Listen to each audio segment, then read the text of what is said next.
హైదరాబాద్లో అసెంబ్లీ దగ్గర నుంచి మొదలు పెట్టుకుని కూకట్పల్లి దాకా ముఖ్యమంత్రి గారి పోస్టర్లు, కాంగ్రెస్ పార్టీ పోస్టర్లు, పోస్టర్లు అంటే పోస్టర్లు కాదండి, ఓ బాహుబలి పోస్టర్లు అంటారు కదా, దానికంటే పెద్ద పోస్టర్లు ఉంటే ఇన్ని రోజులు హైడ్రా కనిపించలేదా?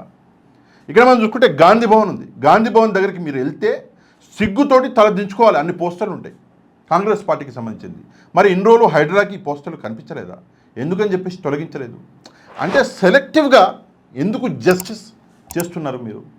ధైర్యం సరిపోలేదా? లేదా మీకు అది లేదా? మీ మీద మీకు నమ్మకం లేదా? ఎందుకని చెప్పేసి ఒకే పార్టీని టార్గెట్ చేస్తున్నారు? దాని తర్వాత ముందుగానేమో పోస్టర్లు తొలగించడం సాధారణ ప్రక్రియ, మేము చేస్తుంటాం అని చెప్పేసిన రంగనాథ్ గారు దాని కింద ఇంకో మాట అన్నారు. అసలు ఆ మాటకు నేను షాక్ అయిపోయినా. ఒకవైపు ఏమో సాధారణంగా ప్రక్రియ అంటాడు, రెండో వైపు ఏమో ఉద్దేశపూర్వకంగా చేసింది కాదు, ఈ ఘటనపై విచారణ చేస్తాము. ఒకవేళ సాధారణంగా తొలగించే ప్రక్రియ అయితే విచారణ ఎందుకు చేయాలి? ఒకవైపు మీరు సాధారణంగా అంటారు, రెండో వైపు విచారణ చేయాలంటారు. అంటే తప్పు చేశారని చెప్పేసి మీరే ఒప్పుకుంటారు. ఇది ఎక్కడిదండి?